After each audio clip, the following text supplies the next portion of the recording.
Hi, everyone, and so glad to have you tune in to edition number 3 of UNB Live. And what a terrific show we have coming up. And look who's right beside me here from now on. Upper Nicola Band Communications Officer, Diana Boston.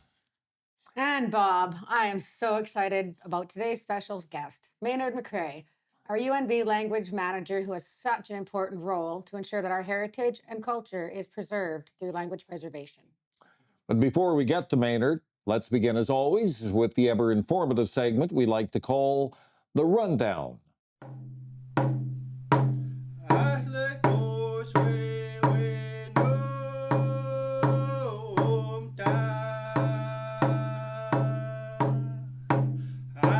And let's begin the rundown with some of the most dedicated people we know, the wisdom of grandmothers. Kustin Tima on full display, planning a series of community engagement sessions over the next several months. Yes, Bob, there is quite a few engagement sessions coming up. The first one will be on June 6th at Crossroads Church in Merritt.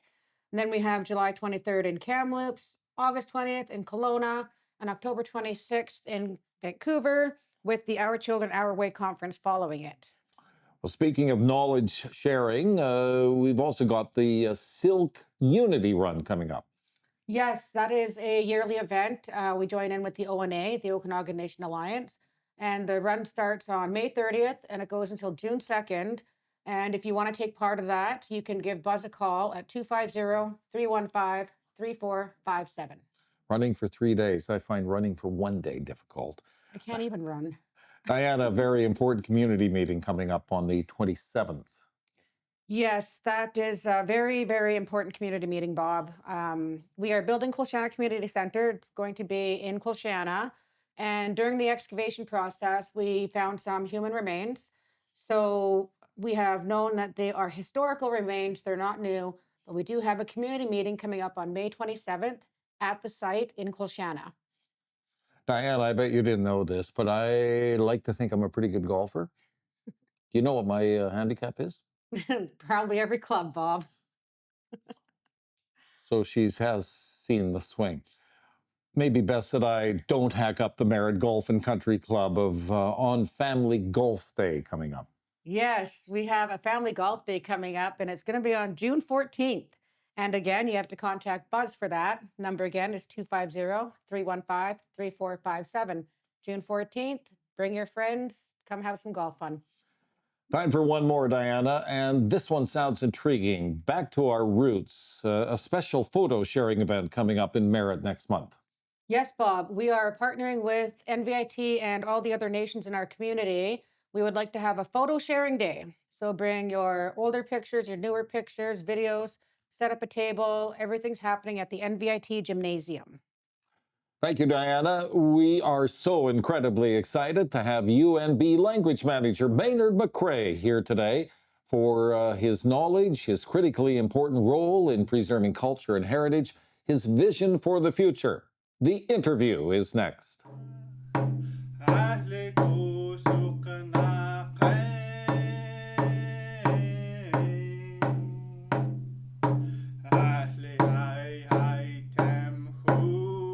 It is a rare skill with critical importance to ensure the preservation of traditional language, and our special guest on this edition of UNB Live is right at the center of the mammoth task to ensure that it lives on for hundreds of years. Upper Nicola Band language manager Maynard McRae, thank you so much for being here today, sir. Thanks, Bob. Thanks, Diana. So, Maynard, let's begin with your roots and how you've become our go-to for all language-related learning.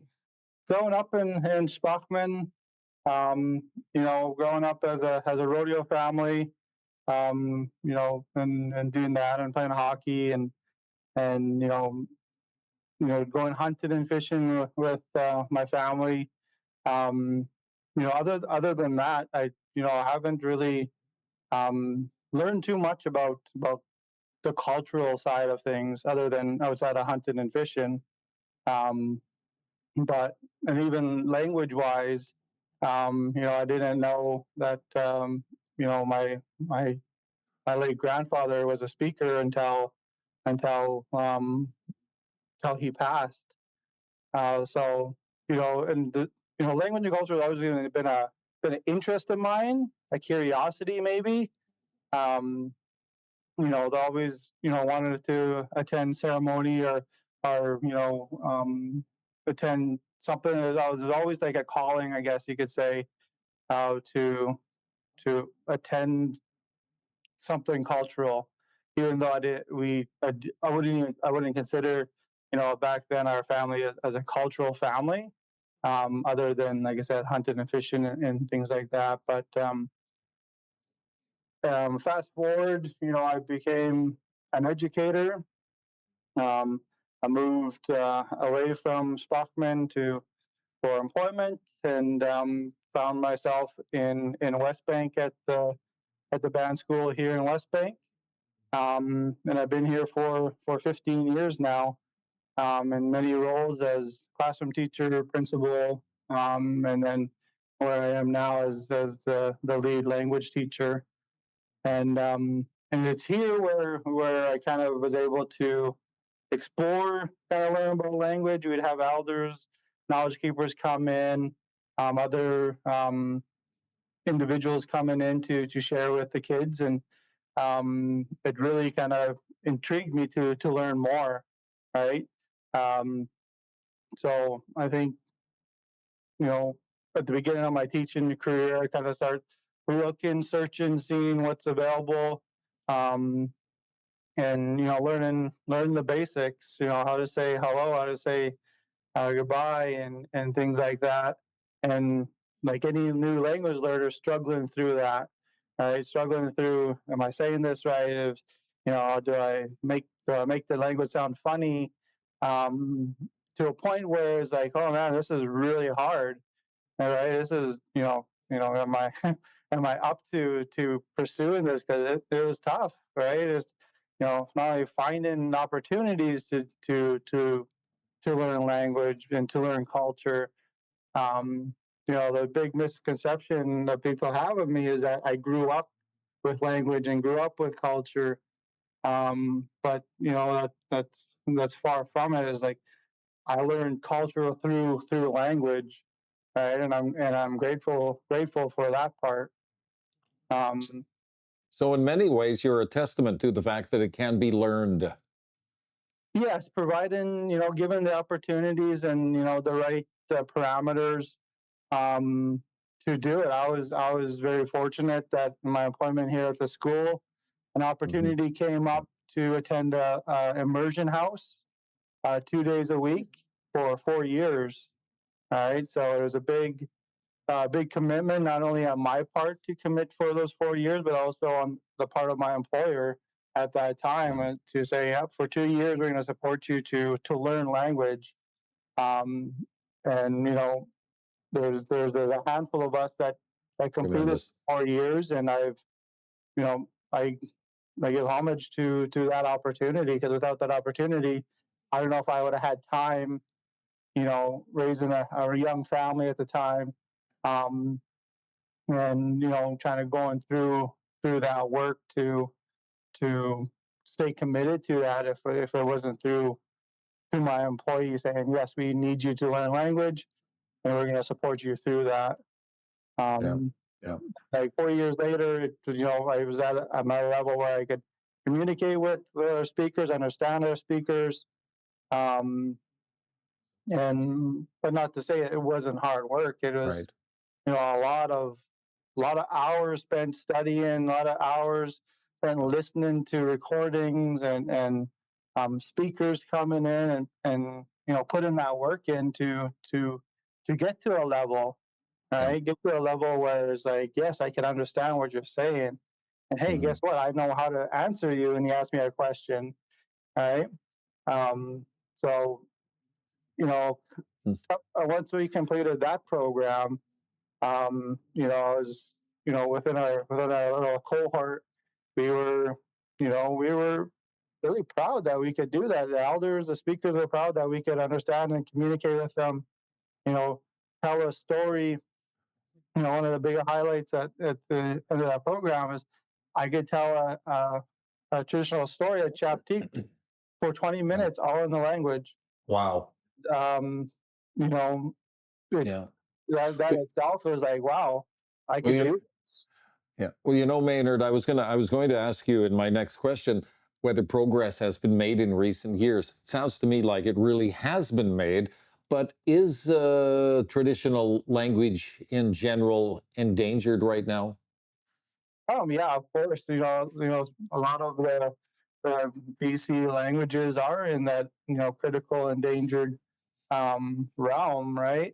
We're having fewer and fewer fluent speakers, first language speakers around, and even we've identified more fluent speakers, but maybe they're not active speakers, Hmm. right? They know it, they could speak it, but they're choosing not to speak it, or or not sharing it, right? So um, Yeah. yeah, even though that's becoming fewer and fewer, um, trying to look on the opposite perspective of saying, okay, yes, we're because that those stats get pretty depressing and energy draining, right? That sense of urgency that we have to do this, we have to do this now. Um, but the energy comes from knowing that we have so many people that are starting to learn, right? So, so Maynard, I've lived my entire life with Indigenous practices and traditions all around me. But I must admit, my language skills are very, very extremely limited. But I'm not alone, am I? No, not at all. Like I said, you know, like my history of other than hunting and fishing, even part of those like cultural things I didn't know. I didn't learn those until I learned the language, right? And even culture without language, yes, it is possible to know a whole lot of information, um, but to understand the deeper questions of the whys and things like that, you need language to be able to describe certain things, Yep. right? So that's why I say, like, when I started learning language, I started learning culture, um, and actually thinking through the Scalic perspective, thinking in the language, um, rather than trying to bounce back from English to Kaiokchin and back again. It's pretty phenomenal when you catch yourself. Well, it should be like this, right? And then you catch yourself thinking in the language, thinking in that perspective, because that's part of the challenge nowadays is that we have to walk in these two worlds, right? Um, and sometimes that itself is really difficult. It's draining to go from one to another, but to try Yeah. to walk in both, Well, I'd like to take up from there.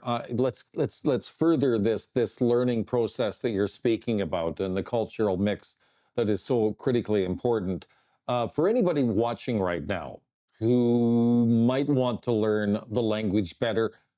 Where do we start? I mean, you can reach out to us at Upper Nicola Language Department. We're always looking for interested people, and I think that's the part of it is you have to show that interest. You have to be curious of it, and prepared to do some of that work. Right? We have opportunities in our own community. There's other communities that are offering language opportunities if you yourself don't live in the community, right? Um, there's some online opportunities. So, Maynard, so I don't embarrass myself. Are you able to teach me a couple of common phrases right now? Sure. I mean, I guess the most common is just saying, hello, good day. All right. So we say, why halt, White Huskell Halt. why halt. All right. There's that sound in there that almost comes from the back of your throat. The why White Huskell halt. Halt. Yeah, Like a bottle. yeah, you should feel it back here. Yeah. White Huskell out. White Huskell Halt. Like, yeah, I'll practice that one. Easier one that I say pretty much every day is "Has weekendchen," right? And that just means it's good to see you. Has weekendchen. Last weekend, Yeah. Last last week. weekend. It's good to see you. That is excellent. That's a good one. Maynard, is enough being done right now to preserve traditional language? I mean, there is, right? Every community is doing the work, but there's still more work to be done, and there'll always be work to be done. Um, there's been decades of taking it away, and it's going to take decades to reclaim it and to make it commonplace to do it. So, any type of language work is contributing to the revitalization efforts. Even if it's just one little piece, one family, committing to like I'm gonna use as much language as I know in my home, right? That's adding to it, right? That's little pieces that are going to come together, and that's the work that needs to be done by everybody. So, what can we all do to ensure that we preserve the part of the past of language and revitalize it? I guess the biggest thing is to see value in it. You Yeah. have to value the language to put it up front, the forefront of everything we do, right? To do the work that needs to be done, and just to start learning. All right, the biggest thing um, that I talk and try to create opportunities is, there's so much trauma attached to language that we have to approach language under that sense of like, yes, we have to work through this to be okay to sound like a baby speaking, because that's where we are, right? Mm. With any language, that natural language progression, everybody starts sounding like a baby. I'm mispronouncing words with the intent to encourage them to correct it, and eventually they do correct it. Right. Mhm. So it's kind of the saying that natural language progression of just start. Yes, it may take some courage to get over that fear of saying it incorrectly, or that fear of not doing enough. Any little bit is contributing when we come together and do something as a group of people. Right? One person, two people aren't going to do it. We need the whole community to see value in it and start doing the work. UNB language manager Maynard McRae, we thank you so much for your wisdom, your teachings, your dedication. We can't thank you enough for coming on today. You bet, White. Kukuks. Aswikansin, Maynard.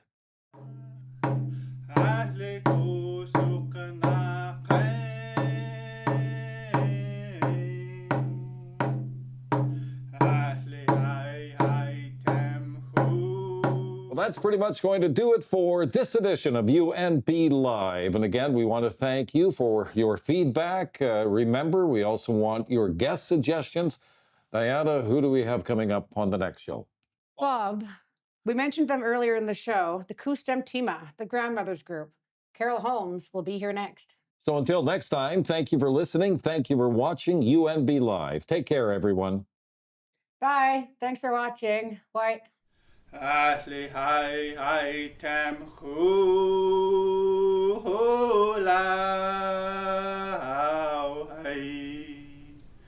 hai